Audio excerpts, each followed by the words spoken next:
Hey, what's going on, every guys? It's Avengers Marvel time. It is. That's true. We just watched the second Marvel's Avengers War Table, and it's sort of just a monthly news update on what's coming to the game or things that they can show off. And today we're coming at this from very different Now angles. hold on. Okay. All right. We gotta try again. There's not enough energy. I'm not feeling the energy. No, I think it's good. I think we should talk. I think your think it's orange good? juice will bring up your energy. You just need a little sugar in your system. I do need a little sugar in my system. There's too much sugar in this. It's fucking orange juice concentrate. That's the problem. Well, you should drink more of that so you can concentrate when you watch shit because you did not pay attention to this fucking video at all. All right, guys, I just need to let you know that we watched this together live. He was about 5 seconds ahead of me, and he would be saying shit, and then he'd be like, "I really wish they would do this," and then like I would get to where he was, and they had literally like just talked about that, and so that happened like quite a few times. So his nonchalancy about this game, I feel like is a product of your own disconnect from reality, and not because the game is actually as bad as you're thinking it is. Because personally, it looks like everything I could want out of a superhero game like this.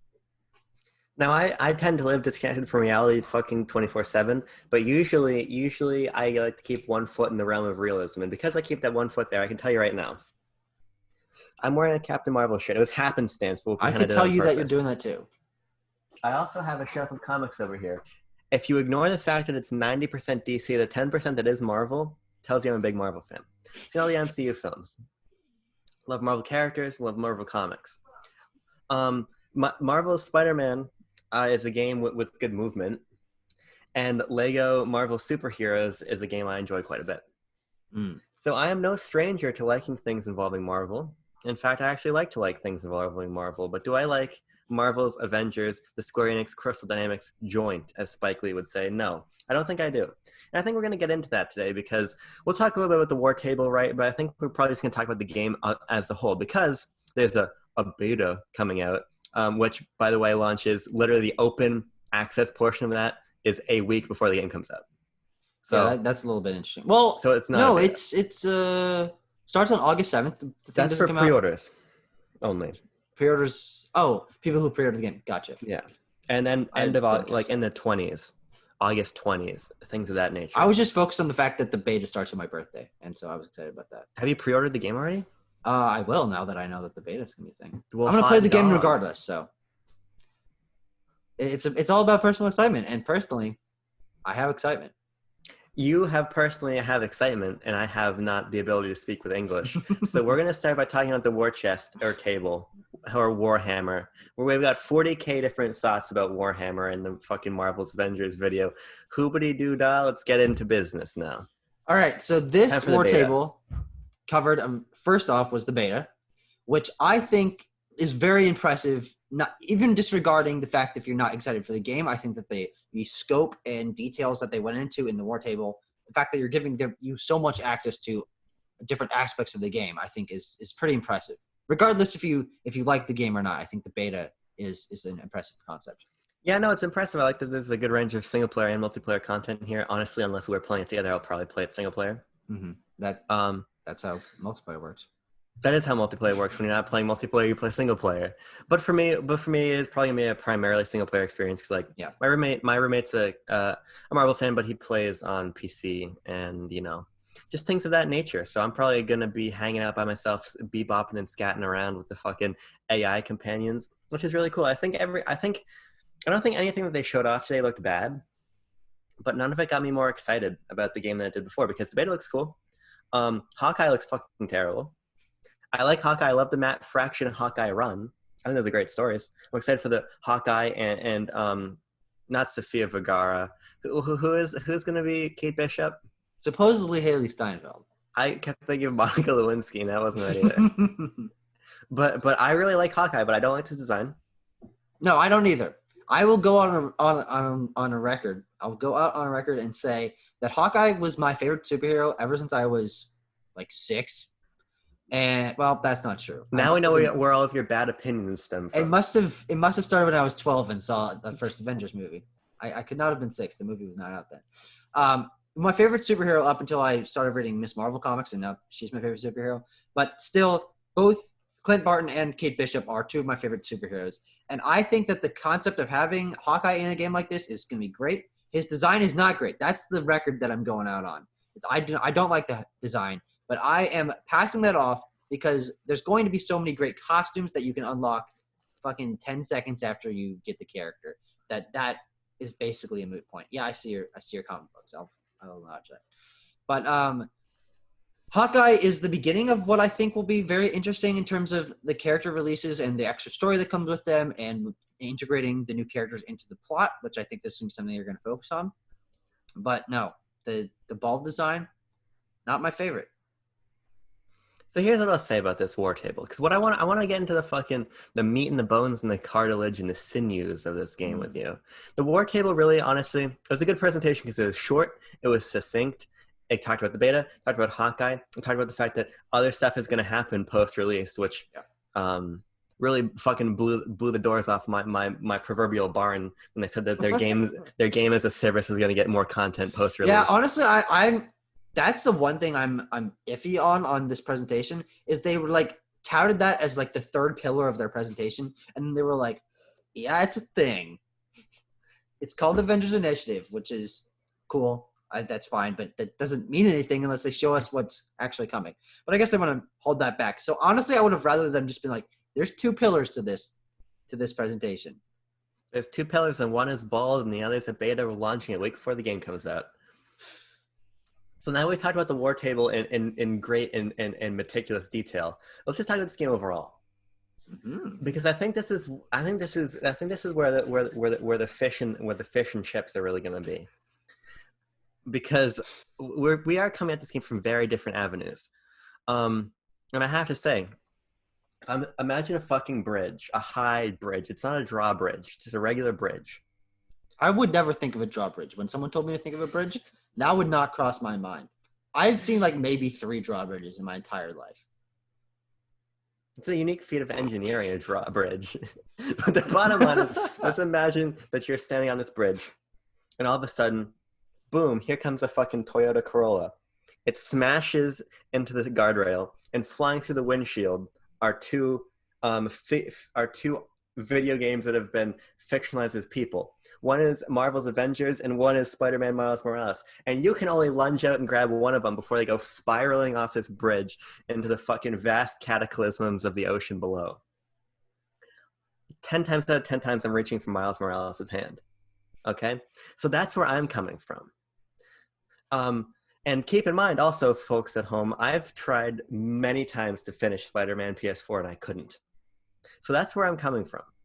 But I do think that there's definitely that is a discussion for another time. Right. I don't know if I want to touch on that. I personally platinumed that game. Yes. I did literally everything that is available in that game, and I have this game completely disconnected from my opinions on Spider-Man, the game. But I think, you know, if I was reaching off towards a proverbial Toyota Corolla, I would save Avengers. But you know what that means? Is we're both standing there up on that bridge, and we get to save both of them. Because, fun fact is, we have multiple hands between the two of us. So we can save multiple games as people coming out of Toyota Corollas off of drawbridge. So we've talked a lot about games as people. Now let's talk about games as services. Because this might be... Because there's a lot of things I take to use a Colin Moriarty word, umbrage with. I take umbrage with many aspects of this game, I suppose. And I think that the core two things that concern me, because we've talked about this game in the past. I'm concerned about the core gameplay, which I don't think looks to be particularly fluid or engaging. And I'm also concerned by the overarching structure and me not getting a clear understanding of if this is a single player game, if this is a co-op game, if this is an online multiplayer game. I'm unsure what I'm really getting into. And I feel like that lack of focus never does games as services well, because I'm a big Destiny fan. I play some of the Division. I play a lot of different games as services games. And having a very clear and outlined understanding of what the base game is, what's in the base game, what we're getting post-launch, that's all really important. And what's especially important if your game is supposed to have a long content tail is making sure that what is in the base game is really fucking fun and really replayable.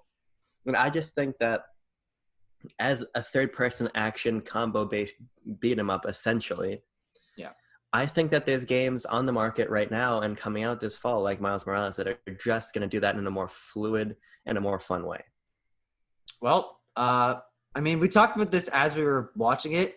I just disagree. I mean, the breadth of animations and moveset potentials and upgrades and all that makes this a game that I think I could enjoy playing as much as I wanted, because just the act of seeing the characters do their moves and combo off each other and stuff like that is inherently intriguing to me.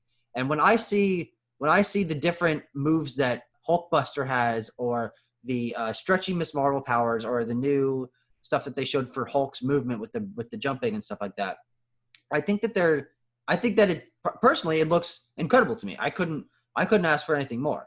I mean, I don't know. Well, here's where we're going to meet in the middle somewhat, because the aspect for me that does look the strongest, even though I think that Hawkeye design is absolute horseshit, is that I really do think that the game has a lot of compelling fan service in a way that feels natural. Like, we both played Marvel's Ultimate Alliance 3, The Black Order last year. I played some of it. I played it. I reviewed it. I thought it was a good game. It was nothing special, but it did feel very, very ham-fisted. The way you're running through all these locations, and it kind of feels like you're just paying lip service to a lot of iconic locations and characters, but it doesn't feel to be really the case here. And I will say that the characters look flashy, and I like you've been talking about, and we've talked about in the past, the breadth of customization is really cool. But when I see things like the Hulkbuster combat, and you see Hulkbuster literally like fucking, we're gonna take my Korok plush as an example here. We need 2 plushies actually, one in each hand.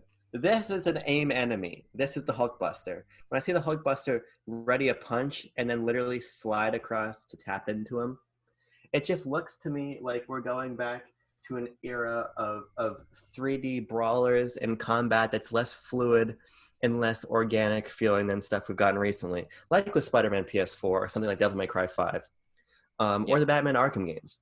Batman Arkham, Spider-Man interchangeable, same combat system. I would say the first thing that jumped to my head when you said, by the way, first of all, I might not have been paying attention. I did not notice that slide thing at all with the Hulkbuster. I'll rewatch the bit and see if I agree with you.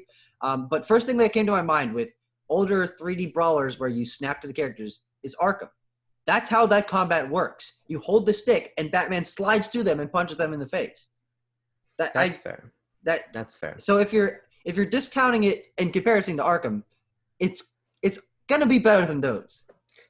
Here's the Keep thing. in mind, I've only played Asylum and part of City, so if it got better than the later ones, whatever. I am sitting, but I stand corrected. That was a bad point to make. Yeah. That was basically me being still salty about the fact that Spider-Man's combat is literally just Arkham but better. Mm-hmm. when Rocksteady just fucking won't give me more Batman games, so they just should. But for me, I just think that they've got the flair there, right? But when I go on the sticks, as it were, with this here blue DualShock 4 in like 6 weeks from now, I need to feel empowered by all of these characters. And some of them do look empowering to play. I feel like the Hulk, even though I still think he looks a little bit stiff, he looks fun to control. There's something to be said about the idea of watching gameplay versus being in the moment.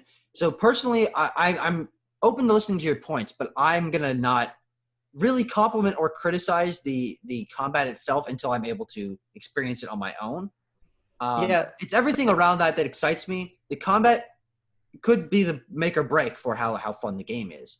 But aside from that, I think what they've done supporting the combat looks engaging enough for me that even if the combat is par, it's not above par or subpar. It might just be par. Par. As in the last name of the Incredibles. Isn't that? Yes, Helen Parr. Yes. If it's par, I think that everything around it will be compelling enough for me to keep playing the game, even if I'm not even if it's not Spider-Man or Devil May Cry levels of fluid combat. Well, I'll just make my final point on this because I think that's totally fair. It's totally fair, and I think once we both play the beta and we get that kind of hands-on feeling with the game, we'll know.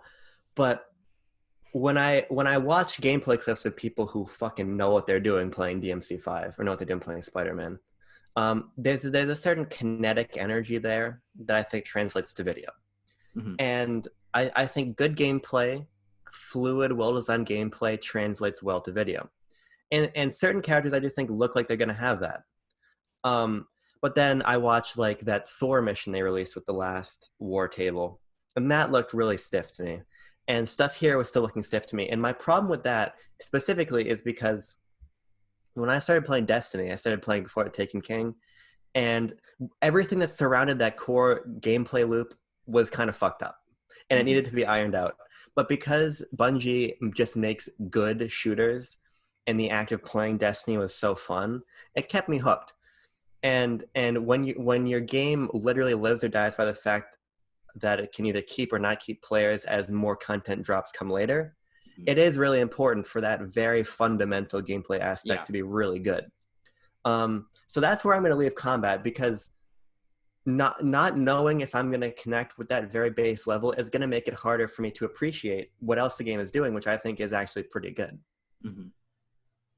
Okay, so we talked about that. We'll transition to sort of what I see as one of the fourth big announcement, new detail about the game.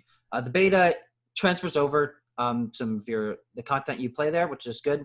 I think most games at least have some incentive.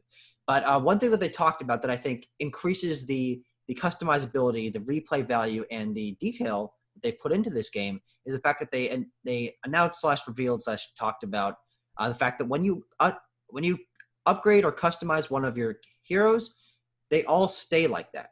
So if you go into a custom mission with 4 heroes, with 3 of them being AI, if it's a single player mission, the other 3 heroes that you're not playing as are going to be your versions of those heroes that you've created. They're going to have the custom movesets that you've unlocked. They're going to be using the costumes that you've set them on, and the upgrade chips are, there's going to be a ton of customization. So I think that is interesting, because I think it allows you to create an even larger customized moveset to yourself.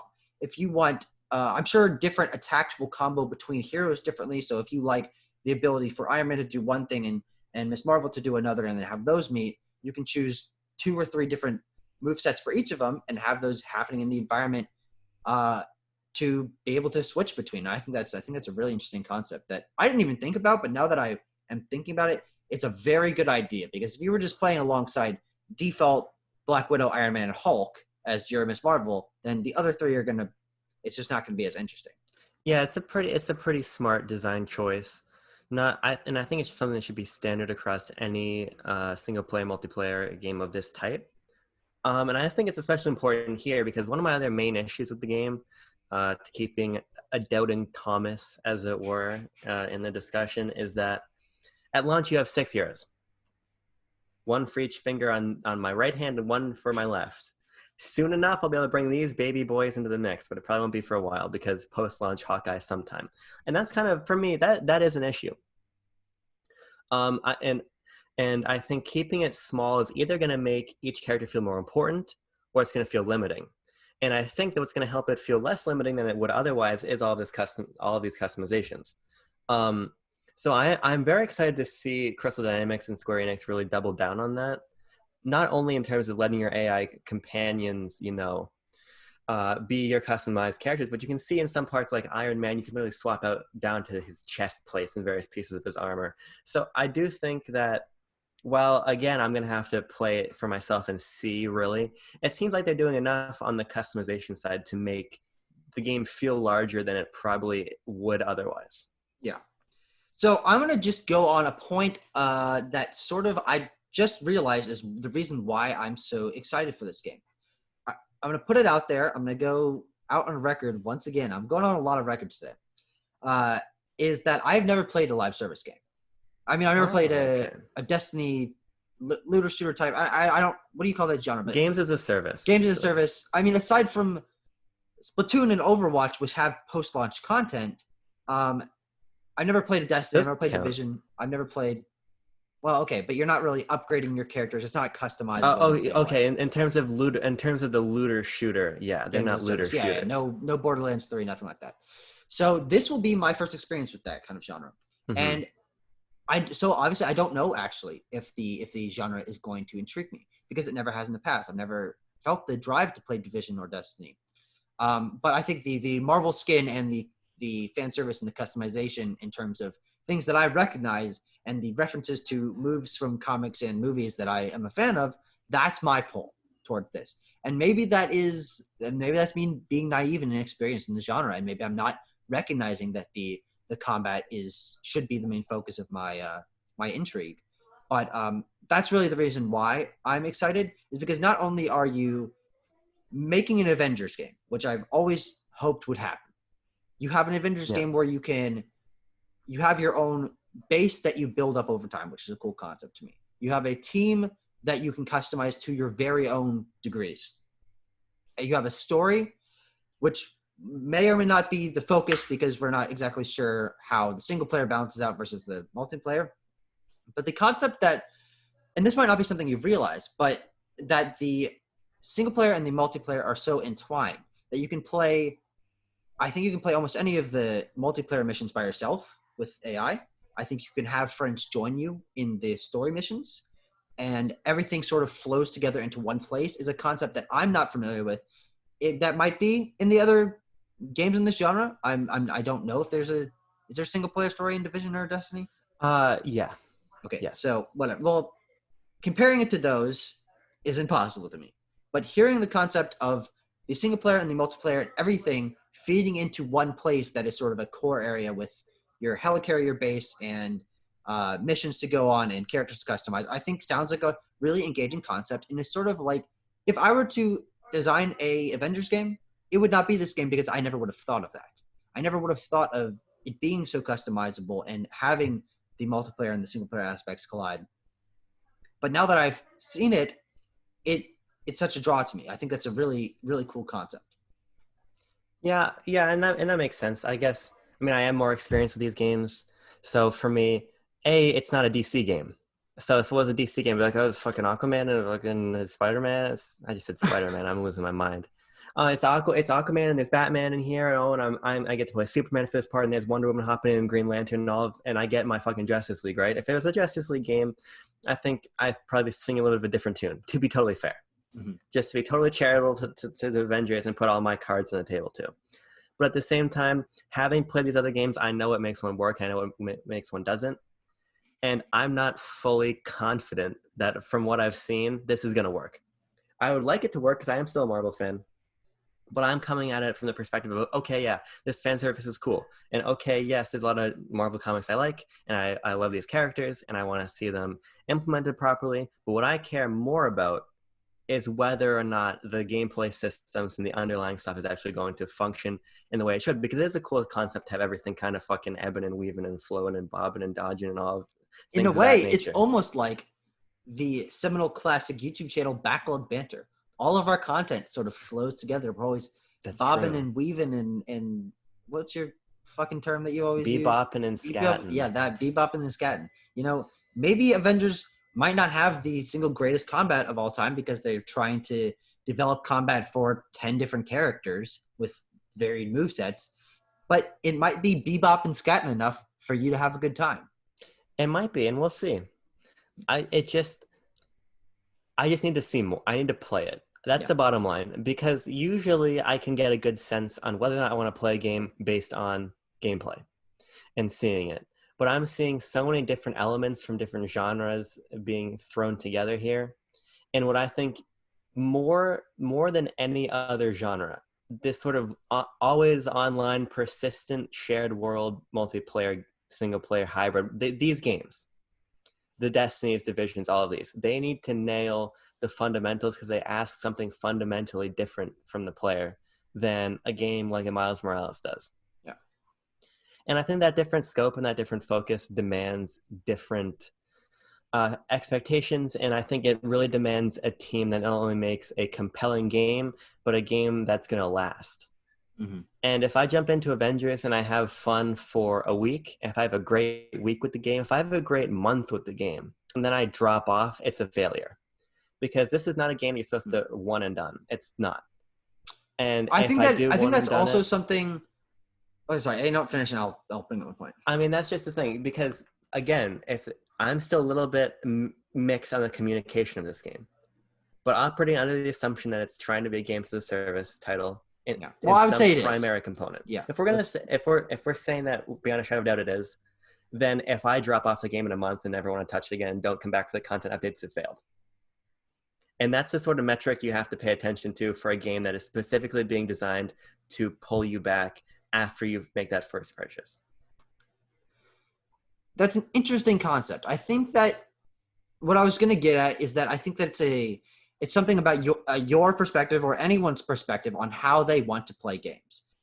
Because the idea of having a great week or a great month with something I spend $60 on, that's all I ask for. If I play through the single player content and dabble in the multiplayer and then never come back to it, if I have a great memory with this game, that I can't really ask for anything more. That's why I would play a video game. And of course, me not coming back is a failure, I think, for the developers if they're not pulling me back in. But for me as a video game player, as a fan of enjoyable content, you know, as most people I would believe are and fans of enjoyable content, if I am able to play a game for a month or a week, it doesn't matter. As long as I enjoy the experience enough for me to connect to it, then I would consider that a success. The idea of that being a failure, I don't think is necessarily fair to the developers of a base game.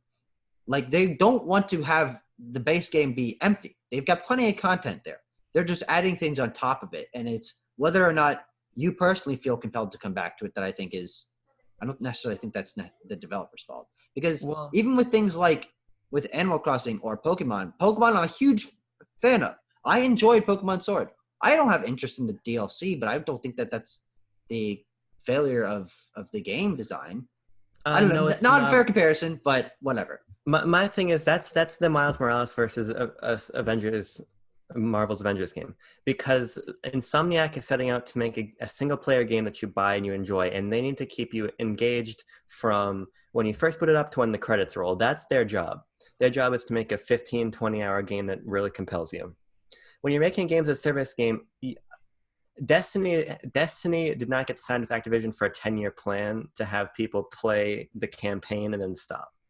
Mm-hmm. And those are the expectation of buying a game like that is that you're going to be playing it for a long period of time.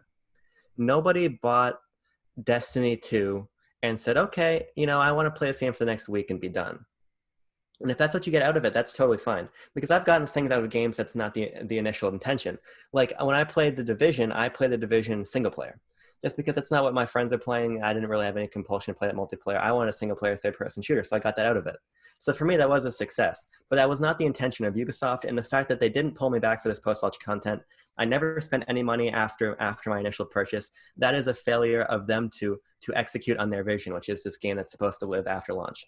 And if that's what Avengers is trying to do, if I play the single player and have fun, then I am going to get my money's worth out of it. But that doesn't make it a good games as a service game. That makes it categorically a game that missed its mark, because its mark was to get me, okay, it gets me in the door, and I like the base game, and then they want to keep me around. They want to keep me around, so then if they introduce microtransactions, I'll buy microtransactions. Or if there's a season pass, they'll get a season pass. Because when you make a game as a service game, you have a team on there that's on there for several years making content post-launch, with the explicit notion of trying to keep players engaged and trying to bring new players into the fold with new content drops.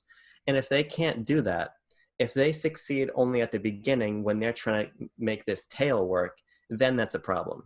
And that's what kills off games like Anthem or other things, when they get people in the door but they can't make them stay. If your player base, if your game's a service game, if your player base precipitously drops 3 weeks after release, you failed. If you're Miles Morales, you're Insomniac, you made a single player game, it doesn't matter, because all you're trying to do is sell them on that 15 hours. So that's my problem, and that's what I need to be sold on.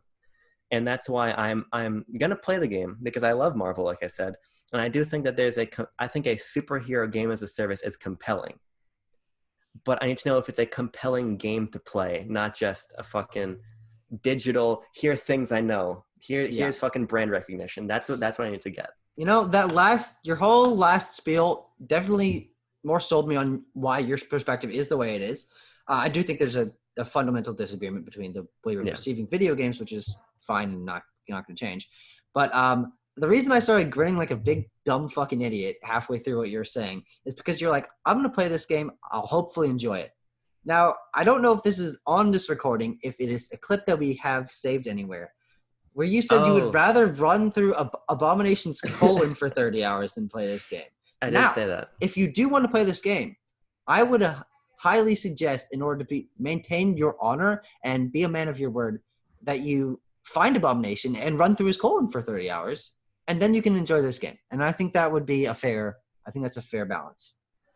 To be honest, I'll do my best. I don't know how attainable that'll be, especially during quarantine. Yeah, that's true. You can't social distance inside someone's colon. You can't social distance inside someone's colon, especially on Abomination's a bigger guy. He looks like Killer Croc. And I do live in a low-risk state, so I'm able to travel a little bit more freely. Mm-hmm. But I don't know where Abomination is. Yeah, it's true. I don't think the CDC would be happy with me in any respect if I did that. But the bottom line is, and to put all of my cards on I don't have any. Holy shit! Look at this. To put all of my fucking Hanafuda cards. Put all of my cards on the table. My platinum playing cards from Club Nintendo, and my Hanafuda cards from Nintendo New York. If we weren't going to record discussions about this, I wouldn't buy this game right away. Yeah, I totally wouldn't, because like I said, this is a game that is supposed to keep me in the long term. So I for me, since I'm not sold on that, I'm going to take a step back and see if they succeed with that. If a couple weeks after lunch, people are like, hey, this is still great, this is still popping, this is a good place to be, well, then I feel better hopping in. But because we're going to do content for it, and because I'm interested to be one of those people that says, okay, either this succeeds as a game as a service or it fails, mm-hmm. I am gonna pick it up. Where that leaves me on the Abomination issue, I don't know. Mm-hmm. That's true. But that's kind of where I'm coming at it from. Well, I think we've sort of run our course on this topic. I don't think either of us necessarily changed our perspectives, but I think that's okay. I will be playing the beta in a week, and I will let you know. We could do a first impressions. We could do a my first impressions on the beta. That would be interesting. That's true.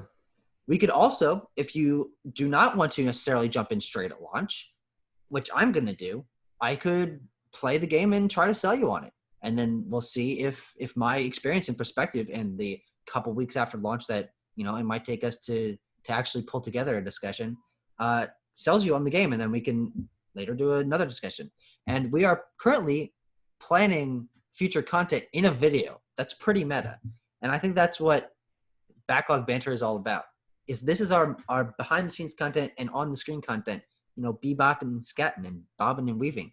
Much like the game we discussed today, Marvel's Avengers by Square Enix and Crystal Dynamics. And here's what I want to tack onto this with. I was about to sign. You were about to leave, but I can't leave this video without talking about DC a little bit. We have a DC video coming.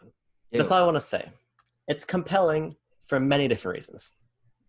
So if you like listening to us talk in a low energy format about Avengers, mm-hmm.